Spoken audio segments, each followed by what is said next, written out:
اور 9 محرم سے لے کر 12 محرم تک اس بچی کو، اس طالبہ کو ایک کمرے میں قید کیے رکھا گیا اور اس کو مختلف طرح کے نشاور انجیکشنز دیے جاتے رہے اور اس کے ساتھ اجتماعی درندگی کا کھیل کھیلا جاتا ہے۔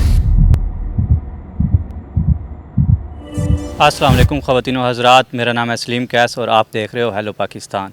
ناظرین، آج میں آپ کو ایک ایسے واقعہ سے متعارف کرواؤں گا۔ یہ واقعہ ہے سرگودا نجی یونیورسٹی کی ایک طالب علم کے ساتھ زیادتی کی گئی، اجتماعی زیادتی کی گئی اور اس کو اپنی ہوس کا نشانہ بنایا گیا۔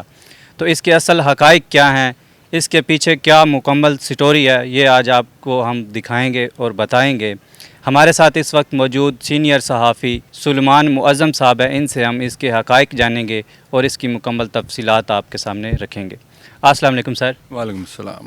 سر، اس واقعے کی کیا مکمل تفصیلات ہیں آپ؟ یہ اس واقعے کی تفصیلات ایسے ہیں کہ یہ خوشاب کی رہائشی ایک طالبہ ہے جو ڈیلی بیسس کی بنیاد پر اپنے گھر سے یہاں سرگودا نجی یونیورسٹی میں تعلیم حاصل کرنے کے لیے آتی ہے۔ اس طالبہ کے ساتھ 9 محرم کو اس کی ایک دوست ہے، وہ ٹرانسپورٹ، یہ طالبہ واپس جانا چاہ رہی تھی، اس کو ٹرانسپورٹ اویلیبل نہ ہوئی، جس پر اس کی جو ایک یونیورسٹی کی دوست ہے، نجی یونیورسٹی کی، اسی نے اس کو کہا کہ آپ میرے گھر چلے جائیں۔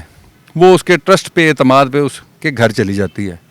وہاں جب اس کو طالبہ جاتی ہے تو وہاں پر طالبہ کو کھانے میں یا پلانے میں کوئی نشہ آور چیز دی جاتی ہے، جس کے بعد طالبہ بے ہوش ہو جاتی ہے اور اس کے بعد اس کے ساتھ یہ جنسی درندگی کا کھیل کھیلا جاتا ہے۔ ڈسٹرکٹ پولیس آفیسر کی جانب سے طالبہ کو وہاں سے جہاں یہ بچی موجود ہوتی ہے وہاں سے حفاظت بازیاب بھی کروا لیا جاتا ہے۔ یہ استقلال آباد کالونی کا علاقہ ہے، جہاں کا گھر ہے، جہاں پر یہ بچی وہاں نجی یونیورسٹی کی جو طالبہ ہے یہ وہاں موجود تھی۔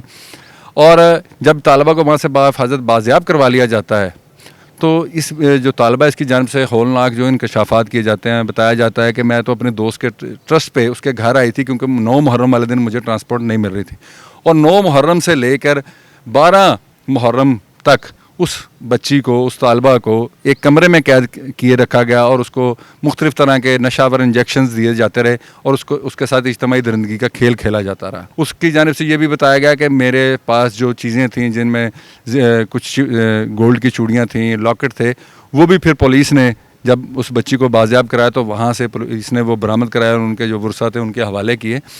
اس حوالے سے district police officer Faisal Kamran کی بڑی اچھی کاوش تھی کہ جب ان کے ورثہ کی جانب سے district police officer Faisal Kamran کو اس حوالے سے آگاہ کیا گیا کہ ہماری بچی جو ہے وہ یہاں پر کسی گھر کے اندر قید ہے، اور ہمیں یہ ایک بچی کی جانب سے ایک ان نون نمبر سے میسیج اور لوکیشن دی گئی تھی، جس پر اس لوکیشن کو ویریفائی کیا گیا، جس کے بعد A S P city Usman Aziz, factory area police اور محافظ کارڈ کے جو انچارج ہیں اسد بونا، ان کی نگرانی میں ایک پوری ٹیم جو ہے انہوں نے اس آپریشن کو سر انجام دیا اور وہ وہاں پہنچے۔ انہوں نے اس گھر کو کارڈن آف کیا اور وہاں پر جو لوگ تھے اندر انٹر ہونے کے بعد ان کو اپنی حراست میں لیا اور ایک کمرے میں قید اس یونیورسٹی کی طالبہ کو بازیاب کروایا۔ اور اس کے بعد پولیس نے جو وہاں پر ملزمان تھے ان کو بھی حراست میں لیا، جن میں اس کی یونیورسٹی کی جو نجی یونیورسٹی کی طالبہ ہے اس کی ایک دوست ہے اور اس کے ایک شوہر ہے، ان کو پولیس نے حراست میں لیا اور ان کے خلاف مقدمہ بھی درج ہو گیا۔ اور اب پولیس کی جانب سے یہ بتایا جا رہا ہے کہ مزید جو چیزیں ہیں وہ آنورڈ چل رہی ہیں، تفتیش چل رہی ہے اور اس کے اندر مزید جو انکشافات ہیں وہ بھی آنے والے دنوں میں سامنے آئیں گے۔ تو میں آپ کے چینل کے توسط سے یہ کہنا چاہوں گا کہ جو والدین ہیں وہ بھی تھوڑی سی ذمہ داری کا مظاہرہ کریں، وہ اپنی بیٹیوں کو، اپنے بیٹوں کو، وہ یونیورسٹی، کالج، کہیں بھی وہ پڑھ رہے ہیں، کم از کم ان کی دوستوں کے حوالے سے ان کو پتہ ہونا چاہیے کہ وہ ان کی دوستی کن کے ساتھ ہے، وہ کیا پروفائل رکھتے ہیں۔ وہ اگر کوئی بری پروفائل رکھتے ہیں تو اپنے بچوں کو ان سے دور کر لیا جائے، ٹھیک ہے۔ تو یہاں ہمارے پیرنٹس کو بھی تھوڑی سی ذمہ داری اٹھانی ہوگی۔ یہ ذمہ داری کافی نہیں ہے کہ وہ صرف اپنے بچیوں کو یا بچوں کو ہاسٹل میں بھیج دیں، ان کو فائنینشیل طور پہ خرچہ بھیج دیں، تو یہ ذمہ داری ان کی نہیں ہے۔ ان کی ذمہ داری یہاں بھی ہے کہ وہ اپنے بچوں کے اطراف میں جو ان کے ساتھ کنیکٹڈ لوگ ہیں ان کے بارے میں وہ آگاہی ضرور رکھتے ہوں۔ بہت شکریہ سلیمان صاحب، بہت شکریہ۔ یہ تھے ہمارے ساتھ سینئر جرنلسٹ سرگودا کے سلیمان معظم صاحب۔ تو انہوں نے کچھ ایسے حقائق سے پردہ اٹھایا کہ اور حقیقت سے ہمیں آگاہ کیا.